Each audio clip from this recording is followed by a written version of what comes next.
The EU agrees major reforms of its migration rules after 3 years and a long night of negotiations. Hamas's top leader is in Cairo for talks on the war in Gaza, whilst the humanitarian situation for Palestinian people deteriorates. The new Polish coalition government sacks state TV, radio and news bosses. The European Commission labels 3 big porn sites as very large online platforms and demands that they take more action towards deleting illegal content. Greater solidarity across the EU, but also more and faster checks at its external borders to facilitate repatriations. After 3 years and following a long night of negotiations, the EU agreed a major reform of its migration rules in what is being called an historic day. The so-called Pact on Migration includes 5 strictly intertwined regulations. The biggest one is the so-called binding solidarity mechanism. Every EU country must help frontline member states coming under migratory pressure, either by relocating asylum seekers to their own territory or by financing their asylum systems. A solidarity pool will be established every year at EU level. The minimum is 30,000 asylum seekers to be relocated and €600 million in financial contributions. Member states overwhelmed by sudden massive arrivals can also ask the Commission to declare a crisis situation, which entails more relocations and financial contributions. La Comisión requerirá entonces que, como mínimo, la respuesta de solidaridad cubra el total de la situación de que se trata del Estado declarado en crisis por un periodo de 12 meses, un periodo máximo de 12 meses. But there is also an extension of the so-called border procedure, a fast-track process of 12 weeks that member states can apply to some groups of people in order to assess their demands faster and send them back to their countries of origin. It applies to migrants coming from countries with asylum recognition rates below 20%, misleading the authorities, or those considered a danger to national security.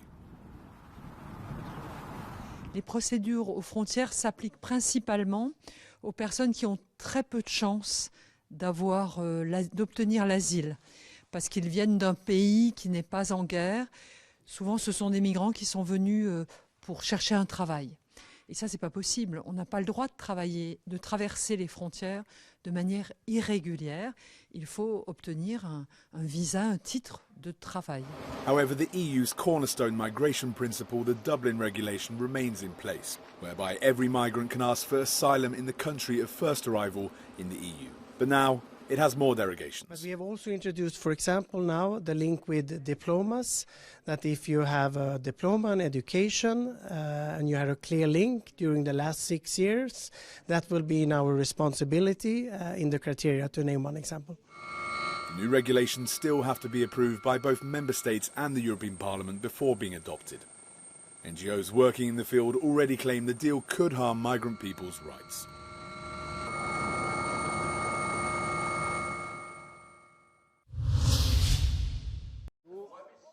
Hamas's top leader, Ismail Haniyeh, travelled to Cairo on Wednesday for talks on the war in Gaza, after Israel said that it was ready to accept a new truce in exchange for hostages. But Hamas says no more hostages will be released until Israel ends its war on Gaza. In New York, members of the United Nations Security Council chamber vote on a new resolution for the entry of humanitarian aid into the Palestinian enclave, intended to improve the catastrophic humanitarian situation in Gaza.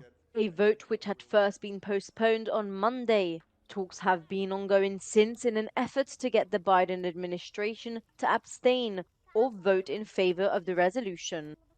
Studies by the World Food Programme of the United Nations show that the majority of the population of Gaza is in a severe or extreme situation, with 90% of them spending days without eating. Displaced children only have access to between 1.5 and 2 liters of water per day, 10% of the minimum necessary for hydration and hygiene. The number of cases of diarrhea in children less than 5 years old has multiplied by 20. More than 360,000 cases of infected people have been detected among those who have taken refuge in UN facilities in Gaza. As the fallout from the Israel-Hamas war continues to be felt, a rise in Islamophobic and anti-Semitic incidents has gripped the continent with recent attacks in Paris and Brussels. Israel's Ministry for Diaspora Affairs said there was a 500% spike in global anti-Semitic incidents during the first 3 weeks of the conflict. The first thing that we are doing is monitoring social networks, Meta, and not just Meta, to understand, to create a map of war, or where are the most dangerous places with the amount of anti-Semitism on social network. In Europe, in the wake of the Hamas attack on Israel on 7th October, some pro-Palestinian rallies have been authorized. But in Germany, authorities banned those gatherings, claiming there is an imminent danger that the assemblies will result in inciting anti-Semitic slogans. We live in Europe here, we live in Berlin, but actually we have German police patrolling us, searching our houses, interrogating us, racially profiling us. Berlin police responded by saying police measures are not based on people's appearance, but rather on their behavior. In November, the French Muslim Council reported receiving dozens of letters with threats or insults, and 14 mosques have been vandalized. Data are underestimated, underrecorded, underreported, and the phenomenon is not well understood in some member states. In addition, Muslim people, or people perceived to be Muslims, are usually trusting less authorities, so they may also go less to report incidents. Since 7th October, Jewish students have been describing a hostile atmosphere in universities in France and other European countries. The EU believes that social networks have a part to play. We have to acknowledge that a lot of hatred has been transported and has been left unchallenged for a very long time on social platforms.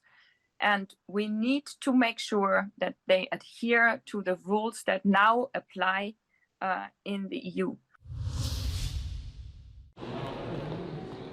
Former doctor Sosten Munyamana has been jailed for 24 years by a French court for his involvement in the 1994 Rwandan genocide. Munyamana was found guilty of charges of genocide, crimes against humanity and conspiracy to prepare the crimes. The ex-doctor was a friend of Jean Kambanda, who oversaw the catastrophic genocide whilst he was Rwandan Prime Minister. More than 800,000 minority Tutsis were killed by Hutu militia, as well as more moderate-leaning Hutus during the 1994 genocide. The new Polish coalition government has sacked the governing bodies of the public media, television, radio and news agency, and appointed new faces. Broadcasting has been cut and programs cancelled. The executive, led by Donald Tusk, justifies the decision as a way of putting an end to the political control of the media by the previous Conservative Law and Justice Party.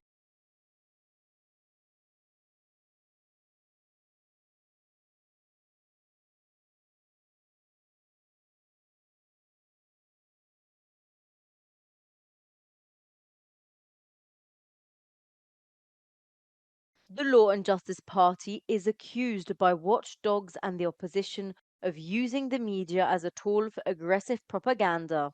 On Tuesday, the Polish Parliament passed a draft resolution calling for the restoration of impartiality in public media.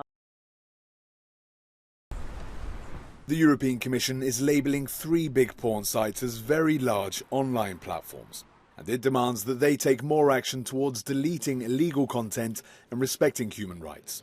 The Commission says Pornhub, StripChat and X videos have more than 45 million European users, so they must apply the highest levels of standards. Well, the consequences are that we look even more carefully and more closely, and that they have specific obligations that not all other platforms have. And the very important one is they have to analyze and mitigate their systemic risks. And here we speak about protection of minors, but also illegal materials like child sexual abuse material, or other content as revenge porn or deepfake porn that need to be mitigated or taken down from the platform.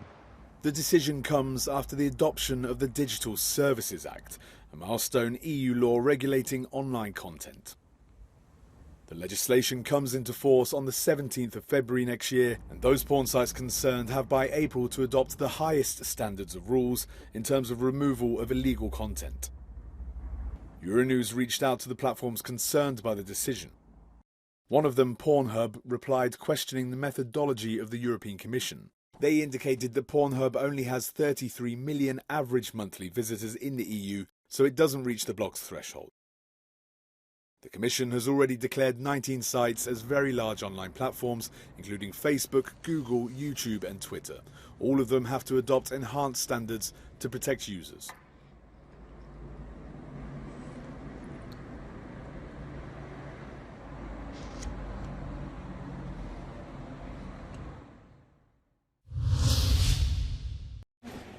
Yekaterina Duntsova formalized on Wednesday her candidacy for March 2024's Russian presidential elections. The candidate was chosen by a group of 521 people. Russian law requires at least 500 supporters if she is not backed by a party.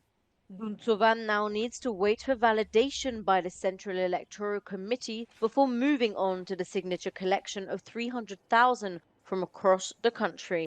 If she manages to stand as independent in the Russian presidential race, the former journalist hopes to be a strong contender against Vladimir Putin, despite accusations of being a puppet ruler to legitimize this election. The Russian head of state has already complied with the required procedures and can begin collecting signatures on the way to his fifth term in office, which no one believes he'll lose.